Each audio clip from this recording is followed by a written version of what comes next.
All right. The last time we did an NBA mock draft was about a month ago. It was before March Madness had ended. There's been a lot of changes. There's been a lot of developments. My big board has changed significantly. And I want to go through, use the Fanspo mock draft simulator again and kind of run through what I think at this point the NBA draft would look like from my perspective, what I feel like teams should do going forward in the NBA draft. So let's just fire it up. Let's get right into this. I'm actually really excited to do this one because the tournament showed a lot and kind of exposed some flaws in some players, showed some development in some others. So let's go through the simulator right now and fire up this draft because I'm excited about it. The biggest thing for me is that this draft class is loaded, and nothing that happened in the NCAA tournament has shown any changes to the fact that this draft is loaded. If anything, it's actually added more value to the idea of this being one of the better, let's say lotteries in recent years. Obviously, players are going to drop out. We'll see what happens with the dropout deadlines. We saw Braylon Mullins go back to college yesterday. So there are going to be changes, but let's base it off of who's in right now. Let's simulate this lottery. We're going to go with straight up lottery simulation and see where we end up.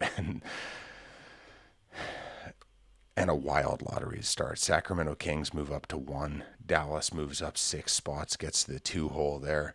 Uh, Honestly, this is very intriguing. Atlanta goes up to the 4 hole.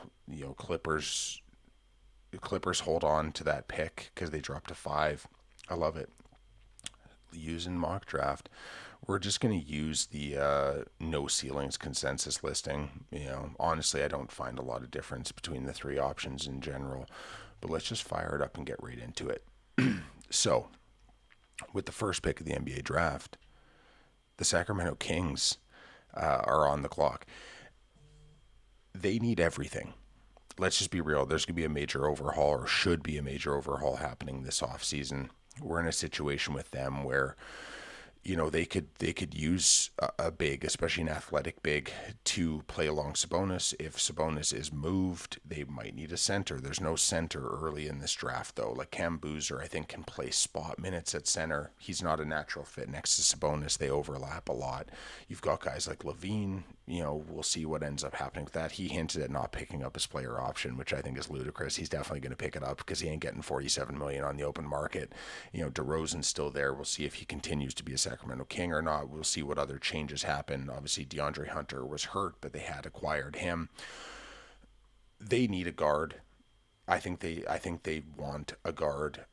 I don't think they draft Darren Peterson though. There was some reports that came out that they were the team that prefers Acuff over Peterson. I think they might view Peterson as more of a 2 than a hybrid 1-2. If that's the case, I think that this team wants to get athleticism on the wing. I think if the roster holds true to what it is right now, I think they want to add athleticism to their wing room. Sabonis can, do some of the, above the break passer reads. They've got guard depth. I don't know if they have a true guard on their roster that they trust. It's clear they don't trust Devin Carter, which is just infuriating to me in a lot of ways. I think if the Sacramento Kings ended up at 1, there's actually a chance they'd look to trade down. I think that's the reality. This franchise really values veterans. They have a tendency not to really lean into their young players. Keegan Murray had, we'll call it a slight regression this past year. Obviously, injuries factored into that. I think if the Sacramento Kings are picking first overall, I think they should pick Darren Peterson. I don't think they will pick Darren Peterson, though. I think the first overall pick to the Sacramento Kings is AJ DeBanza. And, he can offer them, a penetrative wing that can play kind of, throughout the wing positions and forward positions, offer them some downhill, offers them a massive ceiling, like a huge athletic ceiling. I think with his athleticism, playing next to Keegan Murray and Domantas Sabonis, I think it gives them options in terms of being a little bit more athletic in their front court. You have hypothetically shooters like Zach Levine and Malik Monk and guys like that that can handle some on-ball reps. DeMar plays with the ball in his hands a lot. So are they looking to draft a true point guard for the future? Maybe. But I think based off having the number one pick and what's available and what their thoughts seemingly seem to be on Darren Peterson, it seems to me that AJ, it seems like the more than likely decision that they would make. Dallas moves up to number two. There is no better situation for the Dallas Mavericks or possibly this player to fall to this spot. The Dallas Mavericks need a guard. Kyrie Irving is brilliant. Kyrie Irving has an amazing superpower to play on ball or off ball as well. And he has improved as a defender as he's gotten older. He's become a much more willing defender. I think that Cooper Flagg needs the ball in his hands a lot. I think they have good big man depth, depending on if they, keep Gafford or move Gafford. You know, Darren Peterson makes so much sense in this spot. It's probably the perfect fit for him. Him and Kyrie can play on ball, off ball. Cooper Flagg can play on ball, off ball. He adds some floor spacing to this team. He adds defensive length from guard spots as well, which is really going to help Kyrie Irving. He adds to their kind of length and athleticism profile, and the shot making is just next level, right? Having a backcourt that can have the shot making ability that Darren Peterson and Kyrie Irving do is rare. I think adding Darren Peterson to this team makes them a playoff team with a healthy Kyrie Irving. And I don't think there's any question. I don't think there's any consideration, pardon me, for anybody else other than Darren Peterson in this spot. So with the second overall pick, the Dallas Mavericks select Darren Peterson. Washington. This one's always fun because they are the epitome of they have a bit of everything. So if you look at the additions that they made, obviously they added Trae Young, they added Anthony Davis, they've got Alex Sarr, they've got Trey Johnson, Bilal Coulibaly, and Bub Carrington is a solid backup guard at this point. Will Riley playing on the perimeter as a shot maker. Keyshawn George with his kind of overall versatility of what he offers as a player, especially on the defensive end, being able to move the basketball. They were interested in Sabonis last year, apparently. If you look at a guy like Cam Boozer, so I have moved Cam Boozer down to 4 on my big board. I have Caleb Wilson jumping him. They are in a tier together. I have AJ and Darren Peterson in a tier. I have Boozer and Wilson in a tier. I think that with Alex Sarr and the length that he offers, with Davis, his ability to, hypothetically play the 4 and the 5, although I do view him more as a true 5 at this point. I think the mobility on the perimeter stuff, chasing around athletic 4s on the perimeter, is just not good for his overall health. But I think that Cam Boozer has the ability to play with both Sarr and Davis and be successful in what he does, because they don't really navigate in the same spaces. Like, Sarr wants to extend on the perimeter. He wants to get, easy rolls to the basket, stuff like that. He doesn't do a lot of the big man stuff yet, the physicality stuff. Anthony Davis and Boozer kind of play in the same spacing sometimes, but Boozer with Davis and Sarr actually has the ability to play more low post, play in the dunker a little bit, run high screen roll action, do some stuff above the break, use his passing, which I think is the skill that right now isn't getting talked about enough. That's going to really pop at the NBA level. I think Cameron Boozer's overall passing game, his ball movement game, like how smart he is in terms of being able to read offense, that's his superpower for me, is the IQ points and the touch points around smarts and ball movement, understanding how to screen, set those actions, play physically, do those things. I think the Washington Wizards at 3 are in a position where Cameron Boozer, who might not even start for them year one because of what they have, I don't think any of these players start for them in year one because of the additions that they made. But I think Cam Boozer offers them kind of a really versatile Swiss Army knife of a player that can play well with either of their big man options.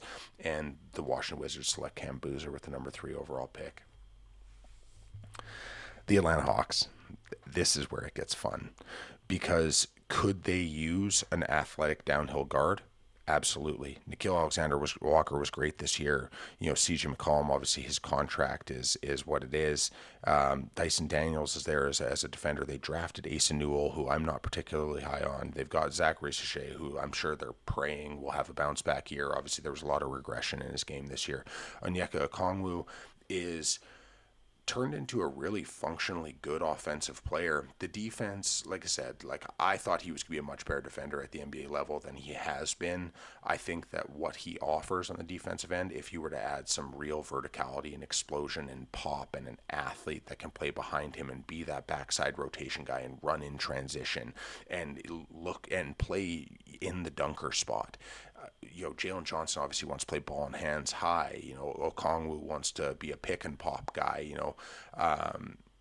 Caleb Wilson offers them, I think, what their vision of what Asa Newell could do, but Caleb Wilson is just 100 times better, and the athleticism pops. I think Caleb Wilson's a real dude in the league. The defense right now is not that good. It's a lot of flashes of good defense rather than consistently good defense. I think he has the ceiling to be an all-defense guy, though. He'll figure out NBA rotations, the length, the athleticism, the pop, and having a guy like Okongwu who makes guys at least play through his chest, but doesn't necessarily have like the physical size and length to really be that true rim protector. I think, but being a filter man, allowing Caleb Wilson to be that backside rotational guy, cover ground, do a lot of those things, putting him in that role could be very, very advantageous to him defensively and give him the opportunity to impact offense immediately. Having a guy like Jalen Johnson, who is such like an elite ball mover, having him being able to read, especially in transition with Caleb Wilson running that other lane, I think that the combination is just perfect. I think Caleb Wilson's the right guy. There is that temptation to go guard here.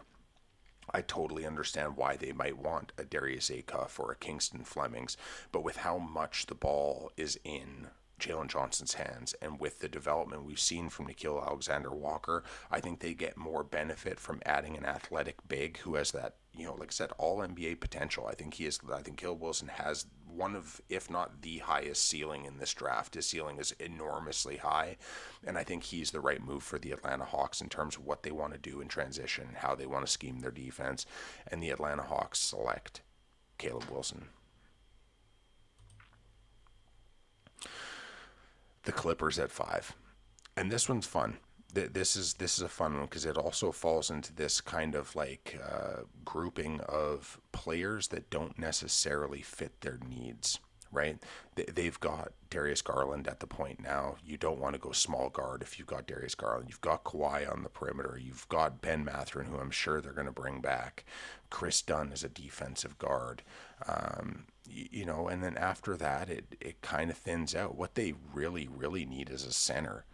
I think they really like. I think they like Niederhauser enough. I don't view Isaiah Jackson as anything more than the third big in the league. Brook Lopez did a functionally good job of holding down his spot. John Collins will be gone this year. Derek Jones does his job. I think they just need to add big time shooting on the perimeter. I think if they had somebody that can play on ball or off ball, I think that works out really, really well for them. But they do value defense. This team really does value guys that can hold up defensively at their spots. Everybody is going to want Darius Acuff Jr. in this spot. He does not make sense with Darius Garland. You cannot play those two together. Mikal Brown is an awesome player. I don't think he does those Clippers things. Kingston Flemings with his downhill ability, it kind of makes some sense to a degree. These are players that I have ranked higher in some cases than the player I'm going to select.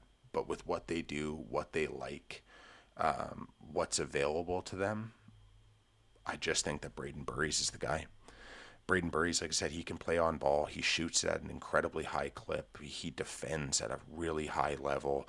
If you're going to take Chris Dunn off the court, you need somebody that can fill in and offer a little bit of size, a little bit of strength, some defensive switchability, and a little bit of dog to him.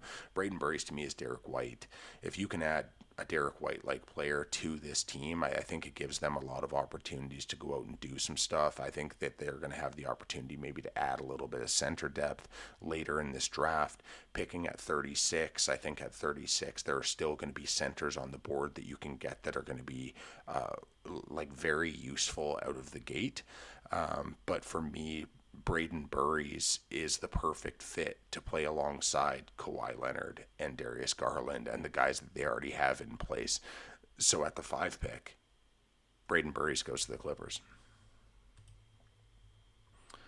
And there would have been a consideration for Wagler there, I just think that the Clippers really do want to defend, right? That's why they've had the insistence of playing Chris Dunn, and I love Chris Dunn.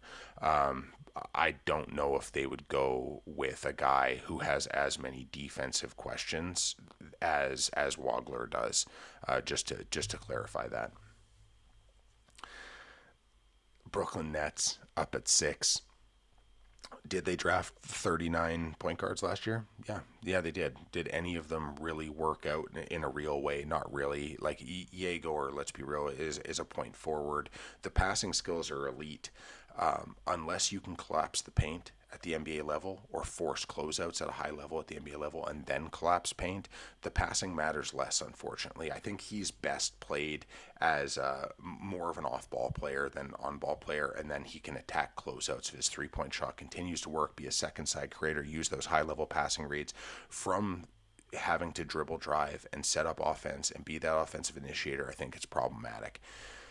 Claxton is still there hypothetically. Porter will still be there hypothetically. I think what they really need is a guard who can get downhill, attack paint, do all of those things. If that guard can space the floor a little bit, that would be fantastic.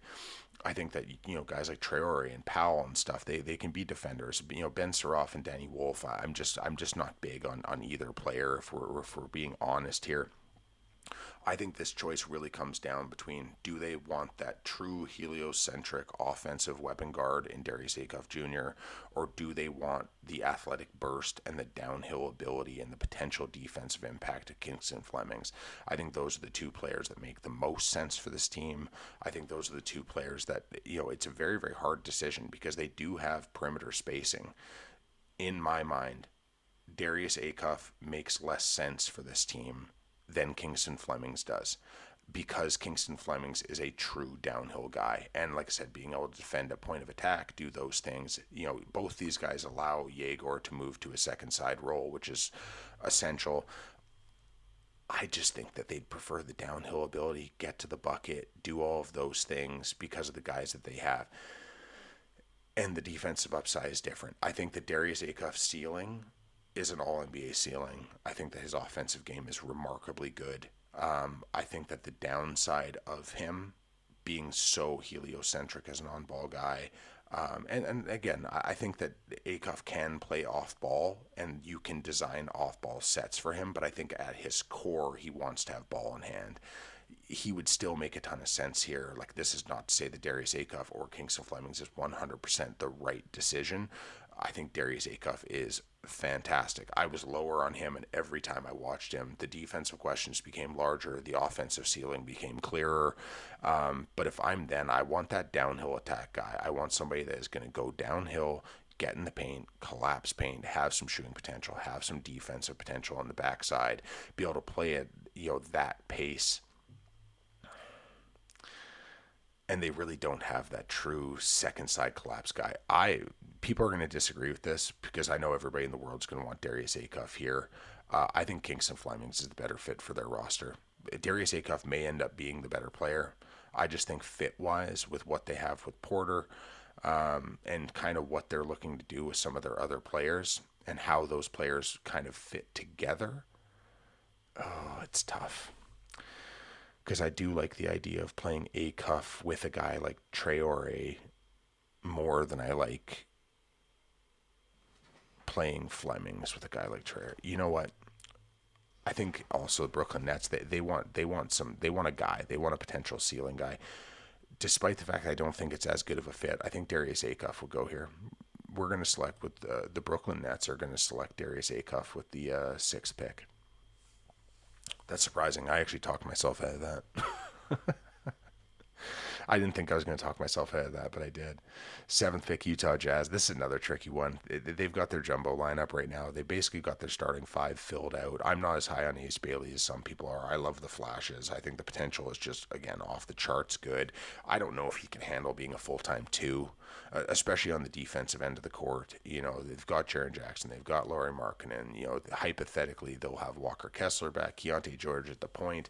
I think they're in a situation where they really do need like an off ball, an on off ball guy that can play kind of one, two, three, fit a lot of different roles, do a lot of things, be a high caliber shooter on the perimeter as well. He offers a little bit more spacing. I think Kingston Flemings is probably the best player on the board right now.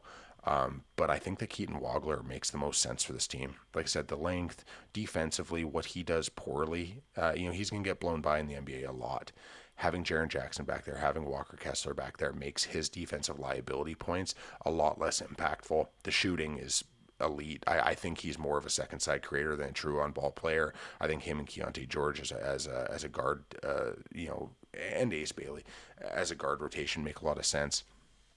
Obviously, the defensive questions with Wagler and George on the court together are going to be massive. They are not going to be able to defend point of attack, but they have two defensive erasers on the backside. You can put shooting around these guys. I like the fit. At 7, Keaton Wagler, Utah Jazz. I think he's too good and he makes too much sense as a Swiss Army knife offensive player to not pick in this spot for them. Memphis. Memphis, so many talented players, so many question marks, so many injury issues. What are they going to do with Jaw? I have to imagine Jaw Morant's going to be gone this offseason. They have some good, fun guards in Ty Jerome and Cam Spencer, who obviously I've always been a big fan of, Scottie Pippen Jr., a lot of Walter Clayton as well. A lot of guys that can do point guard things, but lack the necessary burst to necessarily be downhill guys, and the defensive perimeter stuff is going to become an issue, especially since they just traded away their best interior defender. I think they would love to look potentially at another big here. It's too high for that. They've got Edie.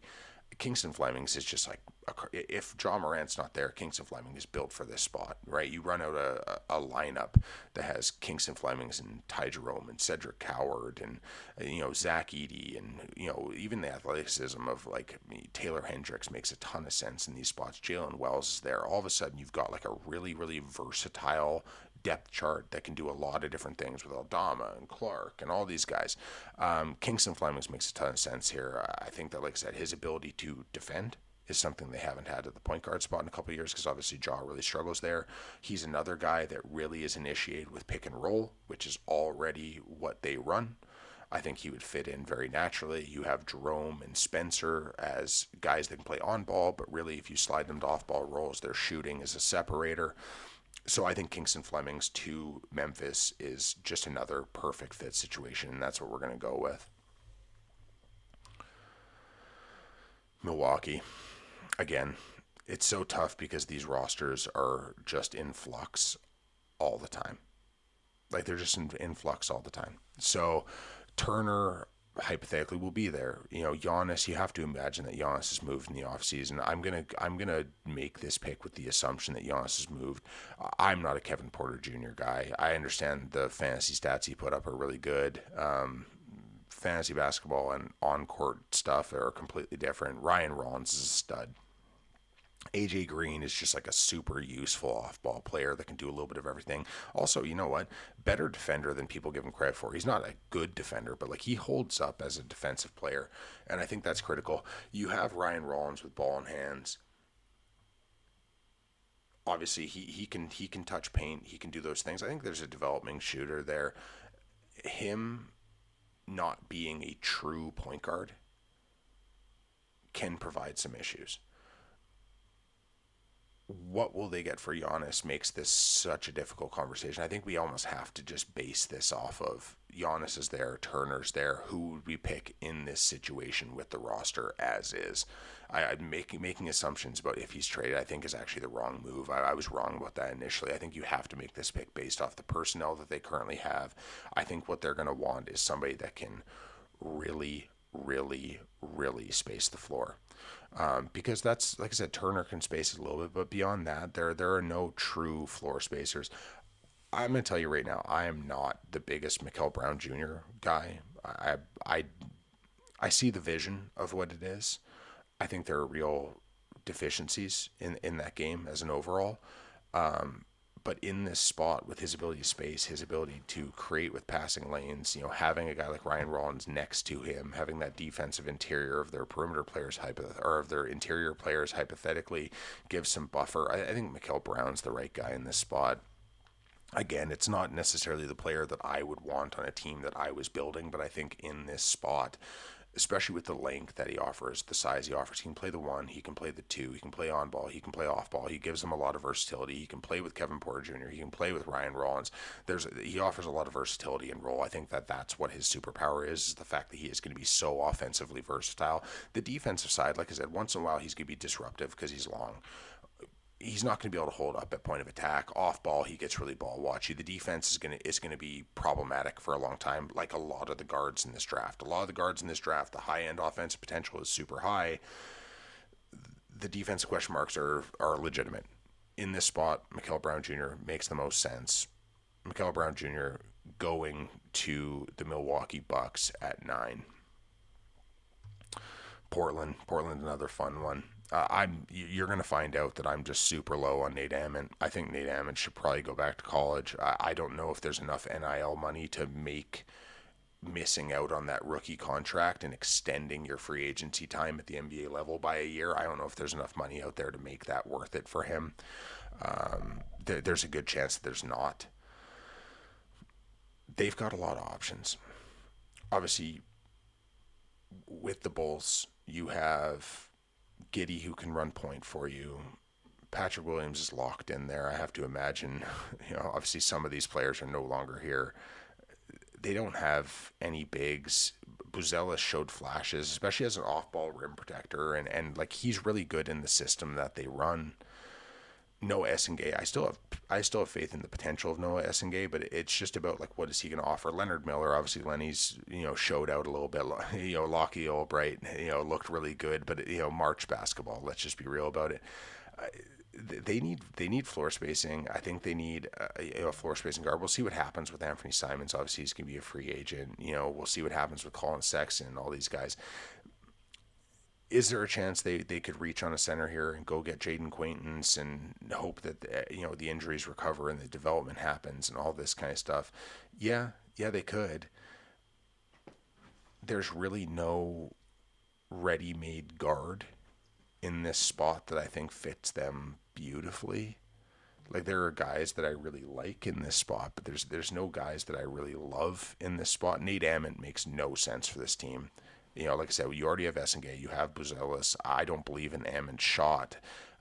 So it's not a mix that I like. There's no true size guy here that's going to go off the charts with length and be able to be that defensive stopper at the spot, except for Quaintance. And it's tough because they just fired their front office. That we have no like kind of tendency awareness of what they're going to look to do. I think at 15 there's going to be a lot of good centers on the board. So I think they're a lot more likely to attack another need here, grab a center at 15, and then go with that route because they've got 4 draft picks in this draft.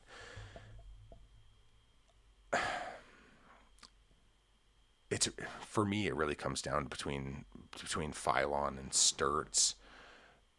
It's funny in this situation. I'd almost prefer Christian Anderson, but like I know Christian Anderson, some people do not view him highly.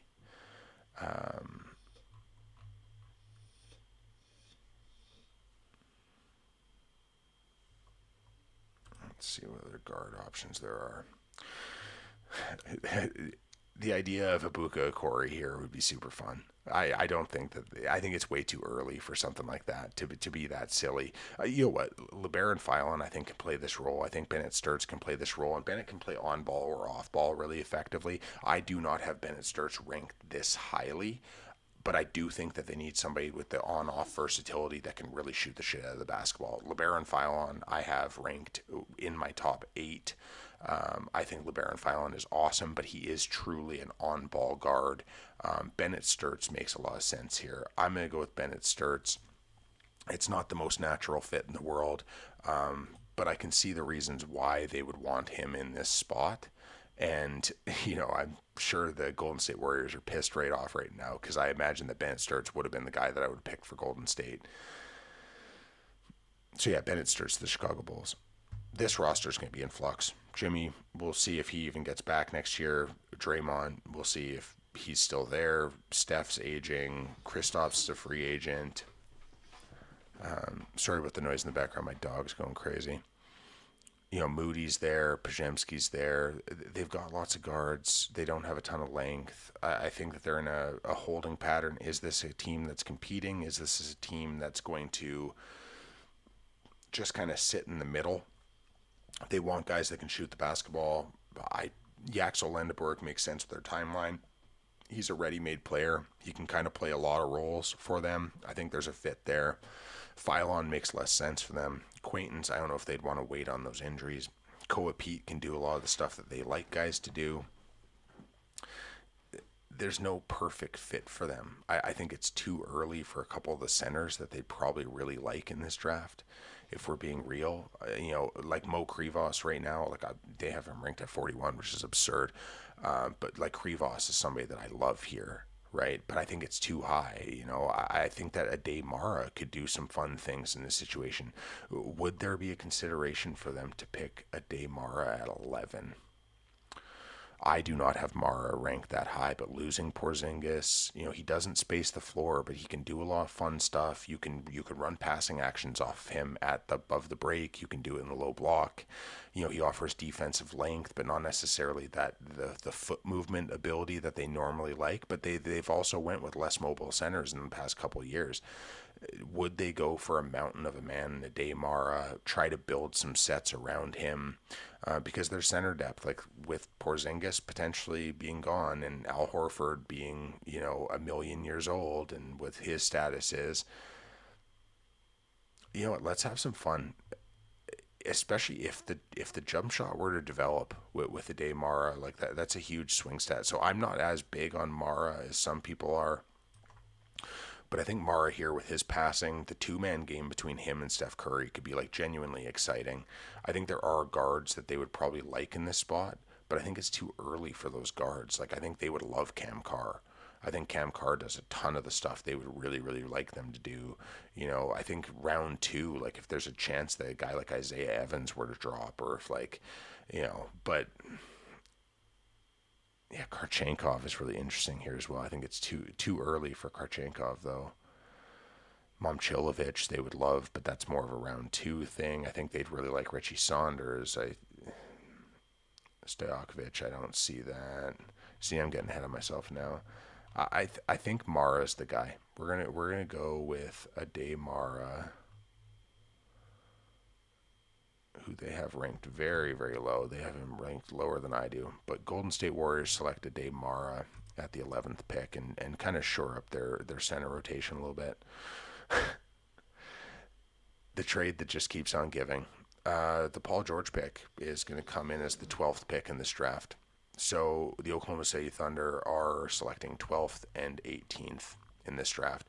They have Sorber coming back. We'll see what they do in terms of their cap navigation stuff. Will Hartenstein still be there? Will Dort still be there? Will they have to move other pieces? Like, is there a potential that Wiggins or Joe gets moved, or Jay Will gets moved, or Kendrick Williams gets moved? There's a lot of guys that they could potentially move off of because they have so much ridiculous depth in this spot. I think that they look long term. They have Sorber back. He just missed the entire year with injury. Now they've got that depth shored up. I think they draft Drayden Quaintance. I think what he does defensively is exactly what they like big men to do. I think that there's a very large chance that he doesn't play or doesn't play much this upcoming season. They have a chance to slow develop him, have that roster spot. Sorber comes back. It's not a glut if in a year or two, Hartenstein's gone. Now all of a sudden you've got Sorber with a couple of years under his belt. You've got Quaintance. You've got potentially Jay Will. You've got Chet Holmgren. The defensive back or front court in that situation is nuts. With this pick, I think they go Jaden Quaintance, grab that guy that they can develop long term, since they have the depth to be able to withstand kind of throwing away a pick this year. It's essentially a draft and stash due to injury, but the potential, if he was healthy all year, I think he's a top 5 pick. Like that's the reality. Obviously, with what I like about basketball, how I like basketball to be played, he's one of my favorite players, if not maybe my favorite player in this draft class, because he does all the stuff that I just love big men to do. the defensive impact potential is game changing. That's how good of a defensive player he can become. The offense, we'll see what it is, but I think that the draft and develop idea for Oklahoma City, obviously Topich, Sorber, like it's worked continually with them. I think they go and they grab their guy since they have the depth to withstand it. Jaden Quaintance goes to the Oklahoma City Thunder, which is just silly that they end up with that. Miami Heat, Bam there, hypothetically, Hero there, hypothetically. You've got Wiggins, you've got, well, potentially Powell. We'll see what happens there. Davion Mitchell, Jovic, who they paid and then kind of stopped playing. Hawkes, where Yakashona's had moments that were really, really good this season. He had some moments that were really questionable. He's got good size though. Drew Smith is just a guy I love as a depth guy. Oh my God, they got Dwayne Wade on their roster. Obviously, that's just a cap hold. They could go a few different routes. I think they're looking for somebody with 4 or 5 versatility at the end of the day. I think that they want adults. I think they want guys that play a certain brand of basketball. Obviously, there's a lot of people here that would probably go Nate Ammon. Obviously Jovic, that hasn't worked how they'd want it to. Nate Ammon is like a pretty damn good rebounder as well for a skinny guy. Like he's going to need to fill out and add strength and all this. So there's a potential there. Phylon as a guard coming in could make a lot of sense for them. But if they bring back Powell and they have Davion Mitchell and they have Tyler Hero and all these guys, and we're basing it off of what they have currently, it doesn't make as much sense for them. I think that at the end of the day, Ammon, Lendeborg, make a ton of sense. I think Koa Pete is somebody that would fit into their culture standpoint super well. I don't think they would go with a guy like Chris Sinak because I don't think they want to have to worry about 2 developmental bigs. And obviously, Khalil Ware has a lot of developmental stuff that he needs to kind of get through. Yaxel Lendeborg's probably the guy here. I think that they would view some of the, let's say, maturity questions as a challenge they could deal with. I like his overall game and fit with this squad more than I like Ammon's. I just don't think Ammon can play right away, and I think if they're going to run back this roster, I think they want somebody that can help them right away.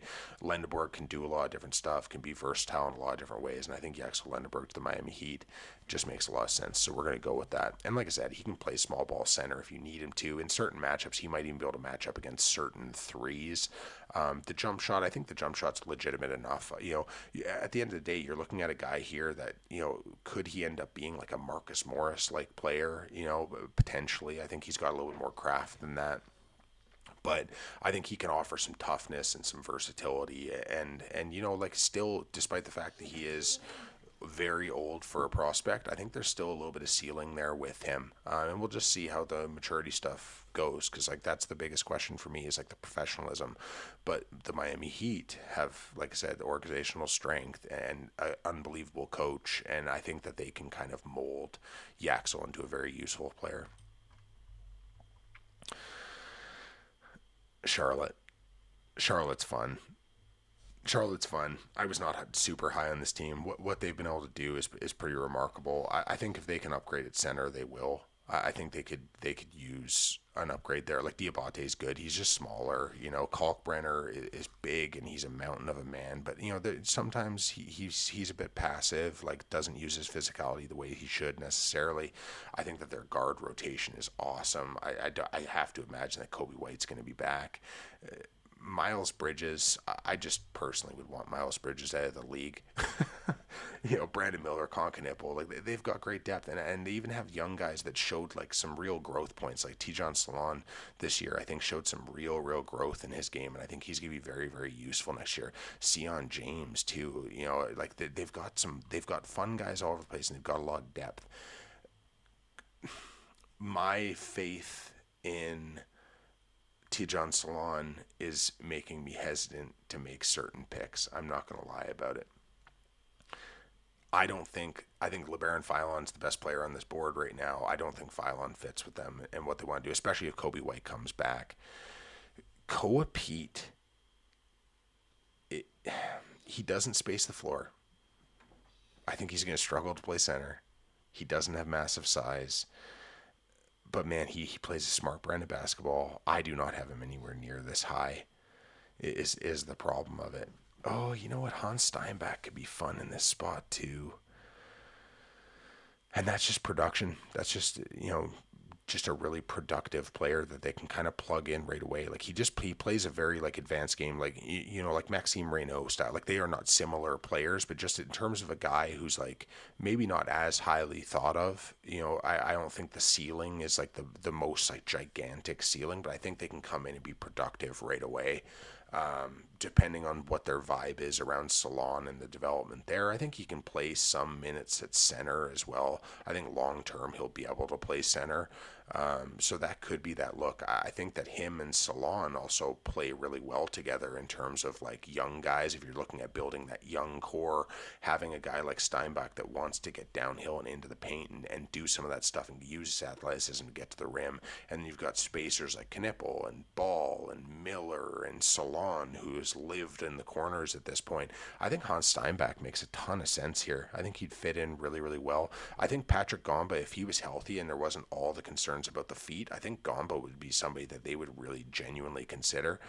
Merez Johnson, I just can't see Merez Johnson going this high.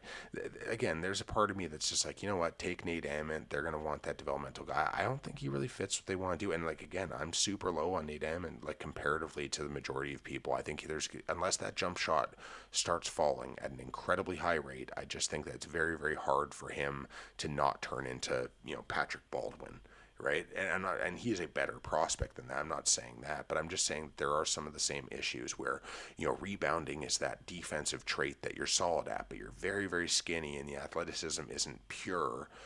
At the NBA level, that becomes a harder skill to do in terms of contested boards. The jump shot is just like that point of faith that I don't have. I think Hans Steinbach's the guy. Let's go Heinz Steinbach to the Charlotte Hornets at 14. This is higher than I have him ranked, but I just think it makes a lot of sense for this team. We're back up with the Chicago Bulls. Pick Bennett Sturts in with the 10th pick. I think they want center. I think the center is very obvious for me who it's going to be. I think he offers them everything that they need. I think this is the right range for him. I have him ranked much higher than this. Like I have him ranked as a top 10 guy. No hesitation for me. Mo Krivos changes their entire lineup. You add that shooting and spacing of Bennett Sturts with the 10th pick. You add a guy like Mo Krivos, who I just think is going to be a defensive anchor in the same mold as Ivica Zubats for the next 10 years. I think this kid's unbelievable. Like I said, I have him as a top 10 guy, and he's moved up my board every time I've watched his tape. I just think everything he does. You watch this guy at 7'2", and they put him at 260. I bet you he's bigger than 260. With that length, on defensive switches at the perimeter. Obviously, he wants to play and drop, but when you challenge him and you make him switch onto the perimeter, he gets low, he gets into his stance, and he holds up on the defensive end, even against guards. It is so remarkably impressive how well this kid moves. I think there's a post-up game. I think he's an underrated passer. I think this kid's an absolute stud. Like I said, for me, this is a Zubats type player. He can have an immediate impact. I think that this draft really, really sets up the Chicago Bulls for like wonderful things in the future. Adding Sturts and Krivos to what they already have with Giddey and Buzelis and all this, I think it makes too much damn sense. Are we building the whitest lineup in the history of basketball with these picks? Yeah, it seems that way. But again, that 4-man grouping, I'm not the biggest fan of Buzelis or Giddey or Sturts individually, but I think that trio with Krivos actually makes a ton of sense as a grouping. Mo Krivos at 15, I think, is a steal. And the Chicago Bulls select Mo Krivos. Back to Memphis. They just grabbed Kingston Flemings, and now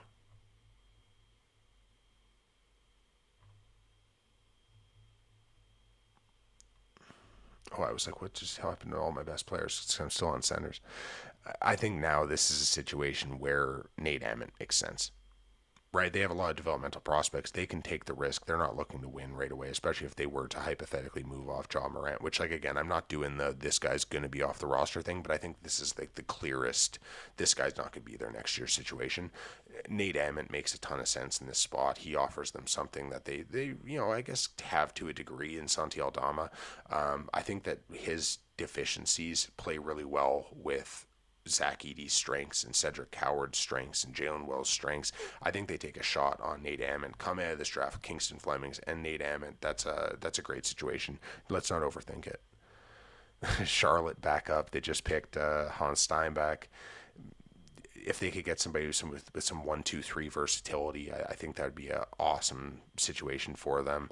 And there's one guy here that makes more sense than everybody else in this spot. I think Cam Carr just makes a ton of sense to them. A true off-ball player. He can play kind of all over the place. He loves to run in transition. I think he's defensively impactful in terms of how he is disruptive. The actual point of attack, physical strength stuff is going to have to develop. Cam Carr fits this team. Cam Carr, I think, is a winning player. And adding Hans Steinbach and Cam Carr to this roster, I think the Charlotte Hornets just become like must-see TV. They kind of already are, but his overall versatility to be able to play on ball, off ball, run in transition, hit the threes, I just think it's the perfect fit. Selfishly, I wish he would drop to the Toronto Raptors. I would almost certainly pick him for the Toronto Raptors. But Cam Carr to the Charlotte Hornets, easy money on that one. We're back up with Oklahoma City Thunder, who just like again just have a way of just ending up in the. It's not even ending up. They do a wonderful job of asset acquisition at the end of the day. Do they go high potential developmental prospect? Do they go somebody that can help them right away? They go somebody that's going to help them right away. And there's one answer, and I think that he is the best defensive player in this draft. I think he is one of the best connective pieces in this draft. I think he is somebody that can play multiple different roles and do all of the things the Oklahoma City Thunder do, and it allows them to move more guys and get rid of more guys and clear more cap space. And I think it becomes very, very easy for them when they add Jaden Quaintons and then at, what is this, 19, 18? At 18, adding my favorite player in this draft in Ivan Karchenkov. Karchenkov at 18 to Oklahoma City. I think the jump shot's going to develop. I think he's going to end up shooting at the NBA level.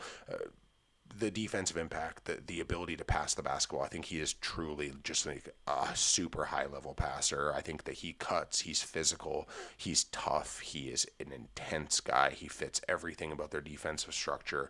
I think they would love to add a guy like this because he can fill so many different roles, and it's an absolute steal at 18. I have him higher than this. Like I said, him and Krivos are just guys that like I they are pretty much, they identify so many things. Braden Burries kind of fits in this class as well, of guys that just do everything that I love on the basketball court. And Ivan Karchenkov to the Oklahoma City Thunder makes just an overwhelming amount of sense. Easy pick for them, and I'd like they just guaranteed two players that are going to be like perfect rotation fits for a Mark Daigneault system for the next decade. The Spurs are up at 20. They got 4 picks in this draft. You have to imagine they're going to consolidate and move out, or just move out in general. What do they need? They need an upgrade at the 4. They need somebody that can play with a level of physicality. I think would be nice for them. They definitely don't need a guard. They don't need another big man. They're locked in on those bigs. If the guy can play a little bit of the 5, but is more of like a 3-4 hybrid, I think 3-4 hybrid is what they really, really want. There's nobody really in this spot that does that thing at like a level that I think is worthy of being drafted this high.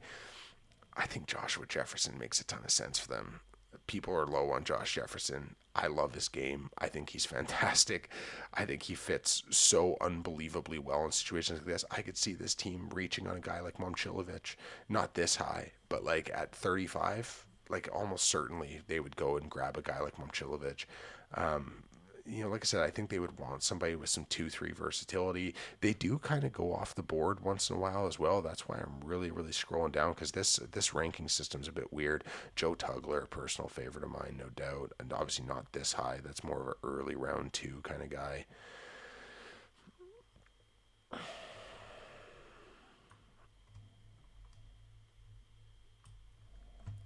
Because like in this, and if you've noticed, I'm not selecting Braylon Mullins because he's not going to be in the draft. He announced yesterday or the day before.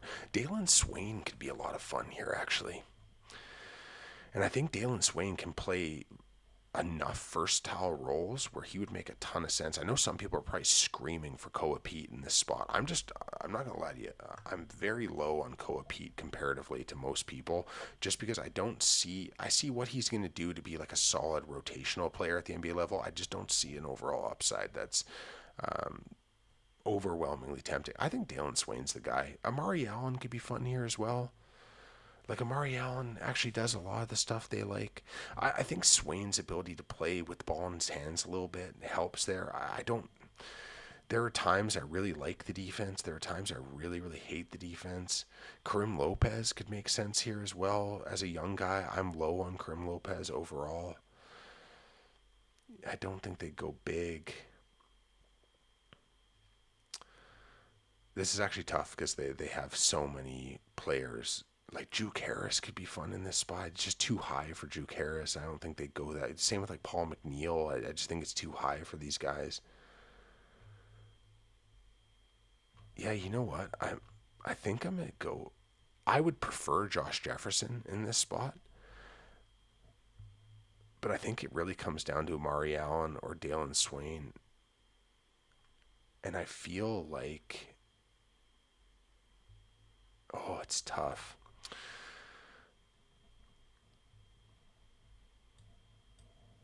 I do really like Amari Allen.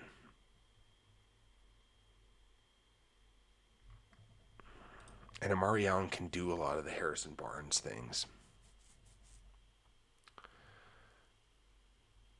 I even kind of like Thomas Hawk for them here. I think it might be a little early for Thomas Hawk, though. Oh, that's tough, man. Because, yeah, Thomas Hawk would make a ton of sense in this spot as well. I know people are low on him because, like, there's no, like, overwhelming one skill. I think they want the floor spacing, though. Amari Allen's the guy. We're going to go Amari Allen, San Antonio Spurs. I think he can play with Carter Bryant on the wing in the future as well. I think they complement each other enough. We're going to go Amari Allen to the San Antonio Spurs. There's no perfect pick in that spot. There's a perfect pick in this spot though. This one's real easy. I'm not gonna lie. There's a temptation to go center here. I don't think Morez Johnson fits necessarily. Koa Pete doesn't fit. Josh Jefferson's definitely not a center. Could they reach on Sinak? Yeah, I'm not super high on Sinak. I actually hope Sinak goes back to college. He's another guy that like I think I'm intentionally sliding him on my board in hopes that he goes back and plays another year. Vesar's fun, but this one's easy. It's LeBaron Philon. I think LeBaron Fallon's a top 10 player in this class. Sliding to this pick is absurd. There are a lot of teams that don't need his style of guard that are drafting ahead. Like there's a lot of teams that are guard rich ahead at this point, especially for a guy that's really truly like a pick and roll guard. I believe in the jump shot. I believe in the defense. I think he's an adult. I think he's kind of everything this team needs. Jamal Shed's performed very well this year, but he has very clear flaws. I think LeBaron Philon is somebody who day one is probably better than Emmanuel Quickly. I said it. Emmanuel Quickly is a good player. He's a versatile player. LeBaron Philon is. I just view LeBaron Philon as like a genuinely remarkably high caliber guard. Christian Anderson would also make a lot of sense in this spot, but I think that, like I said, Christian Anderson to me in that kind of Darius Garland mold, the shot making's elite, everything else. LeBaron Philon's the guy. Toronto Raptors select LeBaron Philon, and just the celebration in that draft room is going to be massive for them. Pistons, easy peasy on this one. They need secondary scoring. If you scroll the board here, in terms of secondary scorers, you kind of got, like I said, and I think because Cade is so on-off versatile, there's a lot of stuff that makes sense here. I like Dennis Jenkins. I think Dennis Jenkins is really, really good. They can't really fit more into their wing room right now. They have a lot of guys in their wing room. You know, you want to make sure that Asar and Ron Holland are getting their run. You know, Duran, obviously Isaiah Stewart playing the 4 and the 5 for them to a degree. They need more guard depth. Christian Anderson sitting here. What do they need? They need secondary scoring. They need somebody that can run the bench unit when Cade Cunningham's not there. They need a high-level guy that can do high-level things. Dennis Jenkins is really, really, really good. I really like Dennis Jenkins. You can't pass up Christian Anderson in this spot. Christian Anderson goes to the Pistons. I think he adds everything that they need. I think that this is the perfect pick for them. And he's such a damn good shooter, and Cade's turned into like such a functionally capable defender. I think that Cade and Christian Anderson can actually play together in the same lineup, especially since you have Duran, whose defense has improved. You've got Stewart, you've got Asar Thompson, you've got Ron Holland, you've got all these guys that are really willing defenders. You can kind of hide the flaws of Christian Anderson, and he can come in day one and kind of play that Reed Shepard role where he's going to try to be disruptive defensively rather than good defensively, because he's not going to be good defensively, but he might be able to do some disruption things, and the shot making just makes him special. Pistons, Christian Anderson, and they run to the podium to make that pick. Hawks, Caleb Wilson, round one. Now they can double down, get a guard if they want. They can get somebody with some wing versatility. They can play on ball, off ball. There's one player that just makes a ton of sense for me here, and some people might think it's a reach. I don't think so. Ibuka Corey, I think to the Atlanta Hawks just makes so much sense. He is just so good at basketball. He is small, like there's no question. He's small. Man, he can run their second unit today. I think he can play on the court with all of their guards, is the other thing. He can play in any combination with their guards. So I really like the idea of a Corey to this team. I think he's going to work on both ends as well. Like, you know what I mean? So is there potential there? Yes. Is there a lower floor with this pick? Absolutely. The floor, there's some real floor questions. The ceiling is a big potential pop, and like I said, I love the versatility lineup wise, because Dyson Daniels and Nikhil Alexander Walker are so versatile. Even if they were to keep CJ McCollum, like, he just offers a level of versatility. Jalen Johnson plays with the ball in his hands a lot, but like I said, to run a bench unit right away, get that upside potential, I think Ibuka Corey is the guy.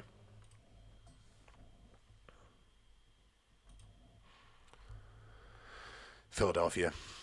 Obviously, their guard rotation is pretty solid right now. I think that the concerns about whether or not Joel Embiid can stay healthy is a real thing. I think that center is something they could use. I think that they could use a real four man. I think there's somebody that can play the four and the five and be a functional adult and a winning player at that level.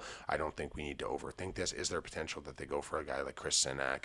Yeah, Merez Johnson I think fits less with them. I really like Merez Johnson as a player. It's just there are potential downsides on both sides. I think Koa Pete's just the guy, right? You look at their draft history too, in terms of like recently what they've been doing. I think that Koa Pete fits in really well with kind of what they're trying to mold, the high character stuff. Obviously, VJ Edgecombe being a super high character guy, from everything I know about Tyrese Maxey, super high character guy.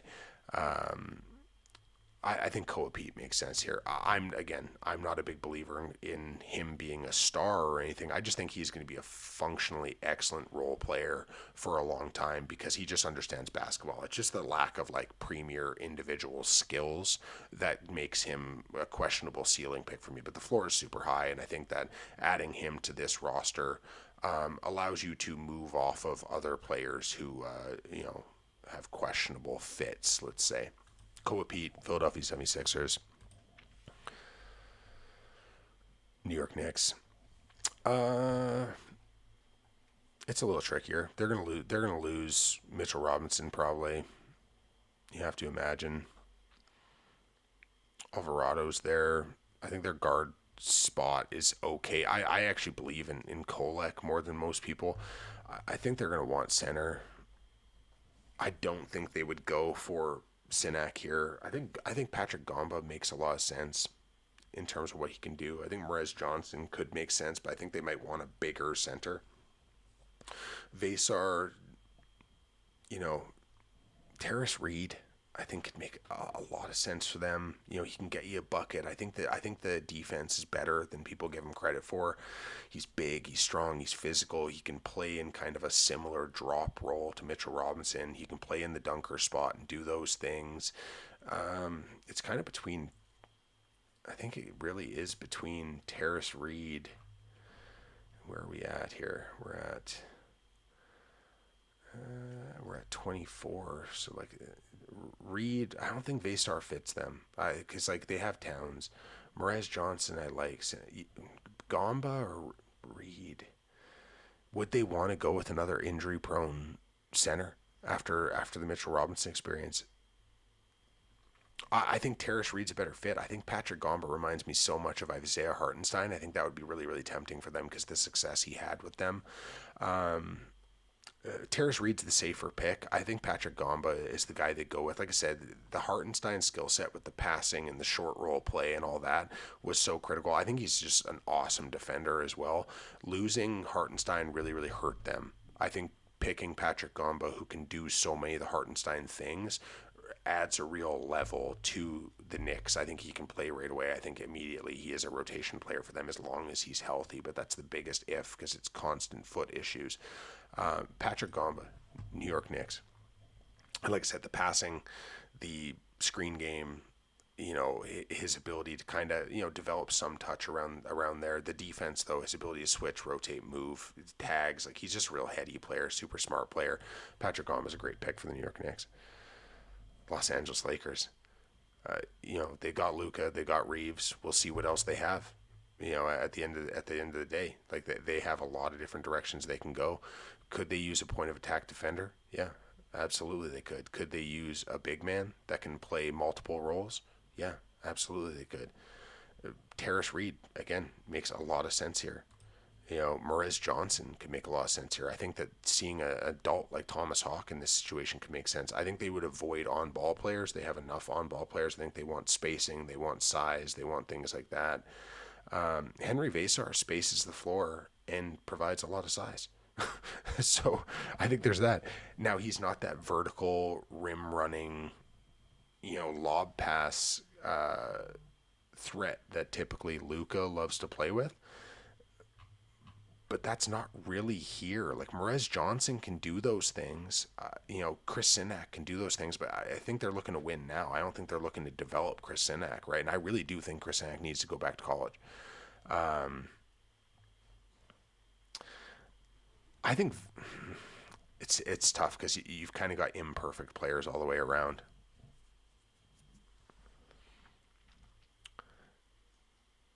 Are they more likely to go with an undersized center who plays with some level of pop, or more of a floor spacing center? They both. It's funny because Flory Badunga probably would have been my guy here at the end of the day.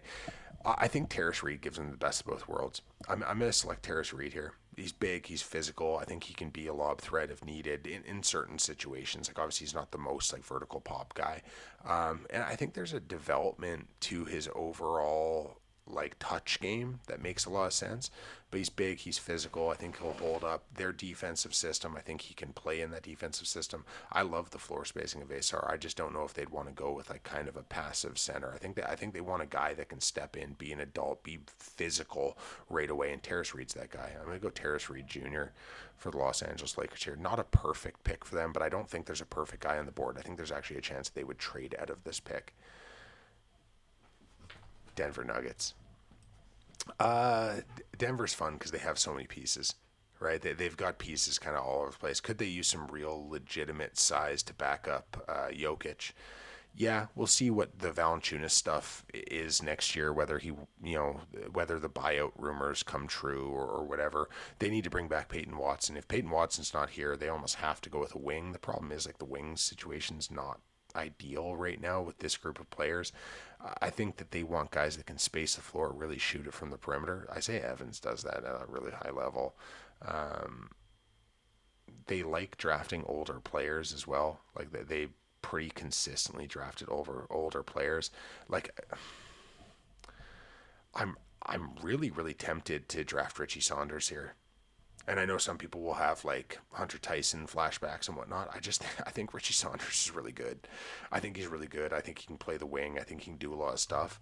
Um, I don't think Karim Lopez is a fit. Dalen Swain, I've got questions about if the floor spacing is going to be legitimate or not. Josh Jefferson can do a lot of different things for them, but the jump shot's not there, and that's the problem. Morez Johnson, I just don't think he's a natural fit with this lineup. I think they really want somebody that can shoot the basketball. Vasar couldn't play with him. Zuby could be interesting, but I don't know if that's the right spot. Braden Smith with this team could be a ton of fun. And we are in that range now at 27 where a guy like Braden Smith, it might be a little high for him, but they really do want that true backup point guard. because I don't think it's on the roster right now, and I think Braden Smith could be a lot of fun. Again, the jump shooting's not ideal.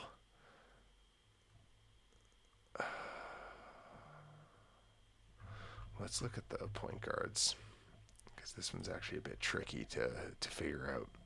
Malik Thomas will go back. Tanner's in the transfer portal. Dash Daniels is not a point guard at all. Jaden Bradley, this is too high. Anthony Robinson's kind of fun. Like, again, though, is he going to be there? Donovan Dent could be fun. Milos Uzan, I think, would fit them really, really, really, really well. I just don't know if they draft Uzan in the first round, especially since they got that 50th pick. Like, I don't think Uzan gets that deep in the draft, but like, I think he is just like a perfect player for them. Like, he can play the one, he can play the two. There's so much Andrew Nemhart to him. Um, he's another senior. He's from a winning program. Am I trying to talk myself into Uzan in the end of the first round? I don't think I can do it. Who are the shooting guards? Yes, Sifu doesn't make sense here. Isaiah Evans, we'll see if Isaiah Evans enters or not. Like I said, like, it's funny because I've put a Tim Hardaway Jr. comp on him. Um, Swain, like I said, Swain can make sense. He offers them some size first, but he really wants the ball in his hands, and it's just not the team where that's going to happen. Ryan Conwell's super fun as well. It's just like the inconsistency shooting is a problem. Juke Harris could be a good one too. Actually, Juke Harris isn't bad. Yeah. Could Juke Harris be the guy? He kind of like I know he's not a senior or anything, but he is a little bit of an older player. You know what? No, I'm overthinking this. I'm overthinking this again. They need a backup guard. They need somebody that can run their bench unit. They haven't had one in a long time. They need somebody that can navigate screens at a high level. Winning player, older. Braden Smith makes too much sense. I don't care if it's a little bit high. I think Braden Smith offers kind of like, not I hate doing the comparisons like this, but like kind of that energy off the bench in the same mold that like a TJ McConnell does. Um, I think that, or in a way that like a Jamal Shed does, right? They're going to play very different styles, but I think there's a tenacity to Braden Smith that's going to fit really well. And I think that him and Jokic are going to have a natural kind of chemistry. And long term, I do think that he ends up shooting the ball. I know some people doubt the jump shot, but like his ability to snake screens, finish at the rim even for his size. I love it. So we're going with it, and I do like Denver as a team. I do cheer for, like, I'm a Raptors fan, but I cheer for Denver as kind of like my Western Conference team, and that's a pick that I would love because I've been calling for them to try to get a backup point guard for several years now. Boston Celtics. We know what Missoula wants.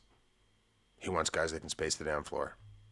That's the whole play. He wants floor spacers. He wants guys that are positionally versatile to a degree.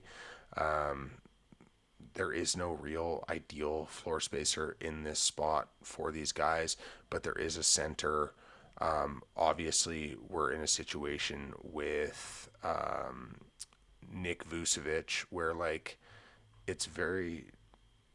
Oh, there he is. I was like, is he not on here anymore? Like, we'll see if he's brought back or not. I think Henry Vasar fits really well. And that's, I'm not going to overthink this. I think Vasar's the guy at 27 for them. He can space the floor. He can do some of the big man stuff. He can play in space. I think he's going to be really, really useful. Him and Keita as a big man rotation, I think is like really, really rock solid. He's not the sexiest player in the world. He just gets his job done. Henry Vasar is the guy. Minnesota, well, again, roster flux. They need a guard. Could they use a versatile big? They could use another guy that can handle the ball in his hands. Um, I think Josh Jefferson offers a lot of versatility for this team. Obviously they always like their Kyle Anderson minutes. I think he can play in certain matchups all over the court. I think that he's a better defender than people give him credit for. I think they want somebody who's going to be able to step on the court and play minutes for them right away. They are obviously a team that is trying to win. Thomas Hawk could make a lot of sense for them as well, except for the jump shooting's poor.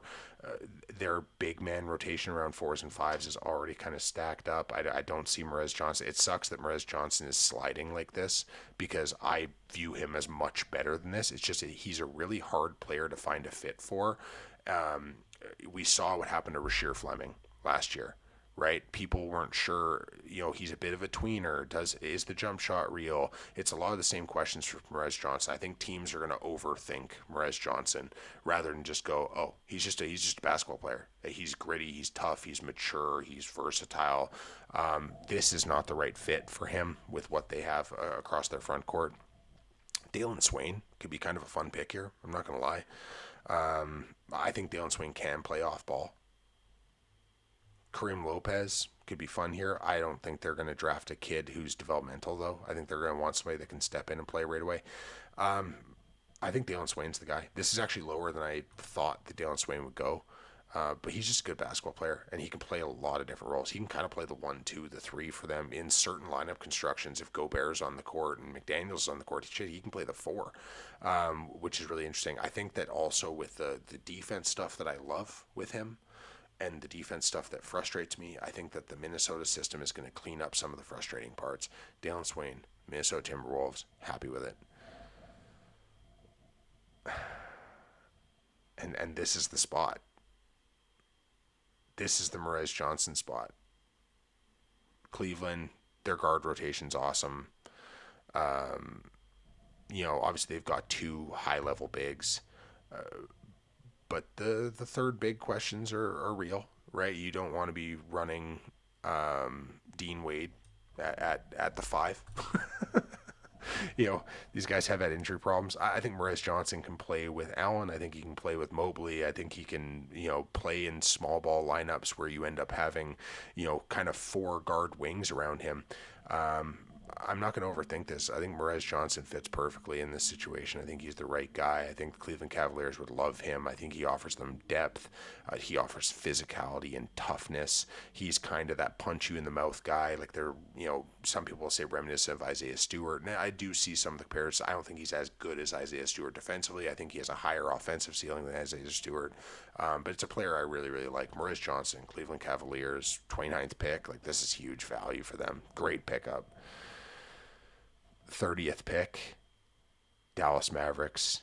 You picked Darren Peterson at number 2. I think that you just want a versatile ball player who's going to be a winner right away. Again, and I'm making the assumption, Sinek with this slide, it's the Skal Labissiere thing. Lopez, I'm just low on him.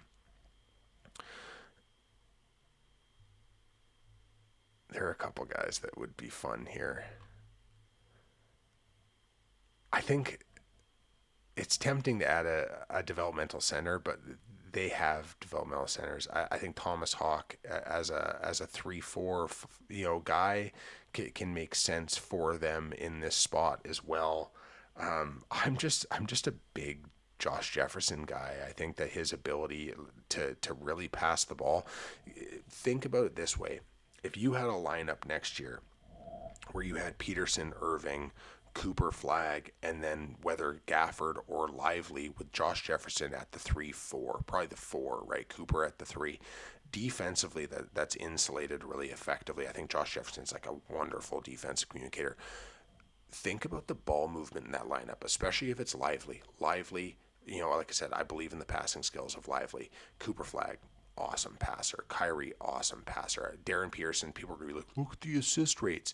Dude, watch the actual tape. Darren Pearson's court vision's fantastic. He was not put into a situation in Kansas to show what he can be as an on-ball player. When he was on ball, they averaged like 1.38 points per possession. It was like 0.88 when he was off ball. That's crazy. Let the guy have the ball in his hands. He's going to make brilliant reads. You add Josh Jefferson to that, surrounded by athleticism that can kind of buffer and safeguard his kind of athletic deficiencies. You have a ton of shooting around him. We'll see what Lively's jump shot turns into. I think Flag long term is going to shoot. The 2 guards are just elite shot makers. Josh Jefferson running some Jokic sets for that team. Above the break, high end screen and roll, dribble handoff sets where he can get down into the short roll and do a lot of those things. I think Josh Jefferson is just perfect for this team. I think Josh Jefferson fits this team so bloody well. He can play with Gafford. He can play with Lively. He can play with PJ Washington. In small ball lineups, snaps, he can play the 5 because you have Cooper Flag as a rotational help side guy, which is what his strength is. So I think Josh Jefferson is so lineup versatile for them. Obviously, there is the injury question. I don't think that's going to be a big deal. Fit wise, I think he's just like a Swiss Army knife piece that works so well for them. I think it's the perfect spot. No notes. Josh Jefferson goes to the Dallas Mavericks with the last pick of the first round.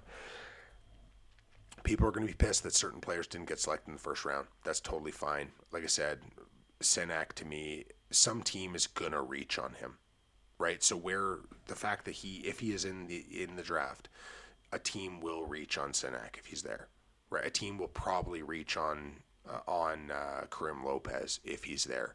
This was a draft based off of what I would do, right? Those are players that I'm just not particularly high on. I love Chris Senek's ceiling. I love the ceiling. The floor is impossibly low, right? So, like I said, Skal Labissiere, like if you're old enough to remember that name and remember the hype and remember the disappointment from Raptors fans when we drafted, Pascal Siakam over him, which like it seems like the silliest statement of all times now. It's the same kind of profile, right? Elite high school player, elite athletic tools, size, length, positionally versatile, potentially crazy high ceiling, impossibly low floor.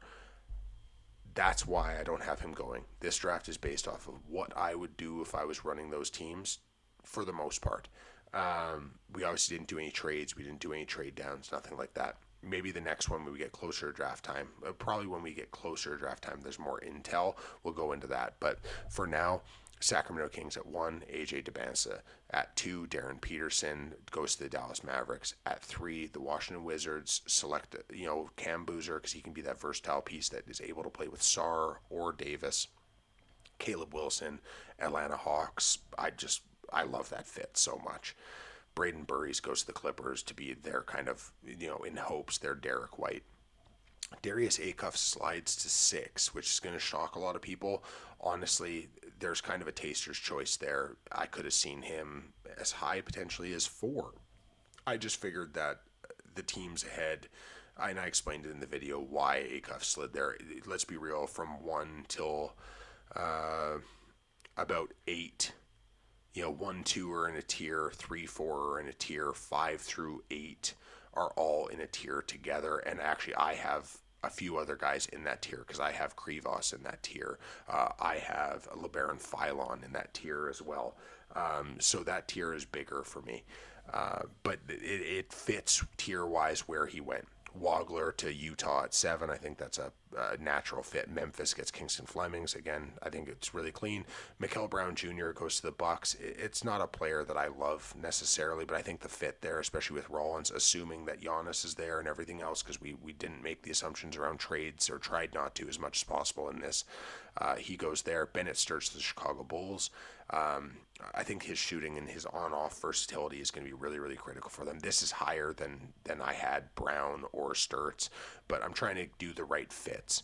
Golden State Warriors kind of reach on a Demara, but I think skill set wise, running some, let's call them Jokic sets with his passing ability and his size, with the off-ball movers that they have around Steph Curry and everything else, it could be a lot of fun. I think he fits in a lot of ways. We'll see what happens. Obviously, with Steve Kerr gone, we don't know what that offense is going to look like. We don't know if they're going to try to blow things up either. That's our roster in flux, and I think that that's a risk worth taking on a center who, again, crazy high ceiling, pretty damn low floor. Oklahoma State Thunder just select Jaden Quaintance. They have the 12th pick. They don't need somebody that can affect their roster immediately. Jaden Quaintance is sitting there. They're going to pick him. He fits everything they want to do on the defensive side of the court. And as a developmental project, makes too much sense. Yaxel Lindenberg goes to Miami, which I think, again, is a fit. Hornets, Hans Steinbeck. The Bulls get Mount Krivos, who's my guy in this draft. I think adding him and Sturts is just like adding Krivos more even so than Sturts. Adding Krivos to Buzelis and Giddey in terms of what he's able to do to stabilize their interior and be that true drop big. I think that it's a game-changing pick for them. I think he can, like I said, Zubats. Every time I watch him, I just think Zubats. Ament goes to Memphis, who, like I said, has the developmental opportunity to be able to let him sit and grow and develop and watch. One of my favorite picks in this draft for sure is Cam Carr going to the Charlotte Hornets. I just think that he just fits them so beautifully. It's adding Steinbach and Cam Carr to that team is just, I don't know, it's perfect for me. Karchenkov going to Oklahoma City Thunder. There is no player in this draft that fits what they do on the defensive side more than Karchenkov. And on the offensive side, his connective ability, his IQ, I think that in the future he will shoot it a little bit. There's some mechanical stuff to clean up. But man, what a great passer. The best defender in this draft for a perimeter player. Positional versatility, high end potential, still very young. Winner is the biggest thing with him. But Karchenkov to Oklahoma City is just, I love that pick so much. Amari Allen to the Spurs. I think that, again, it makes a lot of sense to them. I don't think he was the best player on the board, but I think that they're in a position where they're looking at the future and they're looking at development, and they're looking at fit and what individual players can do in piece minutes to help that team win. I think Amari Allen makes a lot of sense to them. The Toronto Raptors grab LeBaron Philon, which is like a massive steal. I have LeBaron Philon ranked in the top 10. Christian Anderson to the Detroit Pistons. Again, they need secondary scoring. Christian Anderson is an elite shot maker, a great passer, and defensively, I think that they hide a lot of the flaws that he has. The Hawks at 22 have the ability to develop, right? Obviously, in the first round, they went with Caleb Wilson, so they kind of shored up that front court spot. 22, grab Ibuka, Corey, develop him to be your guard of the future. I think it's a perfect situation for that reach on a Corey. Koa Pete goes to 76ers. I think that fits really well. Patrick Gamba to the New York Knicks, giving them that like Isaiah Hartenstein-esque replacement for potentially Mitchell Robinson. Terrace Reed to the Lakers. I love Terrace Reed's game. I loved his game in his sophomore year and his junior year, and I'm glad people are finally starting to put some respect on his name because the NCAA tournament run. Big, physical, good touch. I think he's a better defender than people give it credit for. He can hold up physically though against big centers. I think he moves his feet well enough to be able to play and drop at a functional level. We'll see what the length ends up measuring out at, but I think the length's pretty damn good. So I love Terrace Reed. I think that fit really works well. Him and Doncic playing together too is going to be a lot of fun. Braden Smith to Denver at 26. Some people think this is a reach. They need that adult off the bench. I think he's an engine. I think that's what he is. I think him and Jokic playing off each other, him playing with like athletic perimeter players and wing and forward players like Peyton Watson or Aaron Gordon and these guys, shooters all over the court. I think Braden Smith would be dynamic in that situation. Boston Celtics go Henry Vesar, who can space the floor and he can rebound and he's a little bit physically passive, but you've got Keita, who's not physically passive. I think that center rotation with Vesar, who can do a lot of the Vucevic things, makes a lot of sense for pennies on the dollar. You got Minnesota selecting Dalen Swain. Positionally versatile player, does a lot of things. Merez Johnson to the Cleveland Cavaliers, which again is just an absolute steal. He's a player that people are going to overthink, like I said, in the kind of that Rasheer Fleming mold.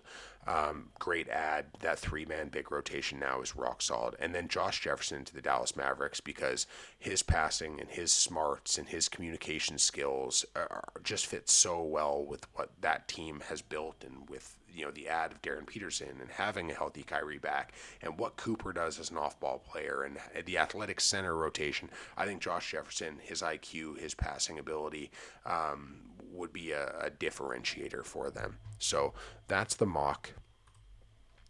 We've been going for a while now. I think it's time to shut it down. But yeah, super fun. I hope you check it out. We're going to be doing awards. I'm going to be doing awards. Maybe on Thursday, I'll put out the awards video, breaking everything down, showing full kind of ballots for everything, and we can go from there. But yeah, try out the Fanspo Simulator.